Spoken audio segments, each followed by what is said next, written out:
Hi friends, இன்றைக்கி evening snacks என்னென்னா, நம்ம புடலங்காய் இருக்கு இல்லையா, அதை வச்சு நம்ம பஜ்ஜி செஞ்சு நம்ம சாப்பிடலாமா. இப்போ புடலங்காய் வந்து நல்லா வாஷ் பண்ணிவிட்டு நல்லா கட் பண்ணி வச்சுருக்கேன்.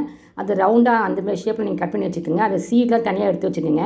இப்போ கடல மாவு, மிளகாத்தூள், அரிசி மாவு, பெருங்காயம் வந்து நான் தண்டை வந்து கரைச்சி வச்சுருக்கேன். இப்போ பெருங்காயம் வந்து நான் ஊற்றிருக்கேன். தேவையான அளவுக்கு தண்ணியும் ஊற்றிக்கிங்க. உப்பு போட்டுக்கங்க. இந்துப்பு நான் போட்டிருக்கேன். இப்போ நம்ம கடலை மாவு இருக்கு இல்லையா, கடலை மாவு நீங்கள் போட்டுக்கோங்க. மிளகாத்தூள் போட்டுக்கோங்க. அரிசி மாவு இருக்கு இல்லையா, அது போட்டுக்கோங்க. இப்போ நல்லா நம்ம போட்டு நம்ம மிக்ஸ் பண்ணிக்க போகிறோம். உப்பு தேவையான அளவுக்கு போட்டுக்கோங்க. இப்போ நான் வந்து பார்த்திங்கன்னா பேக்கிங் சோடா இருக்கு இல்லையா, அது கொஞ்சம் ஒரு பிஞ்சு நான் போட்டிருக்கேன். அது போட்டு நல்லா மிக்ஸ் பண்ணிக்கோங்க.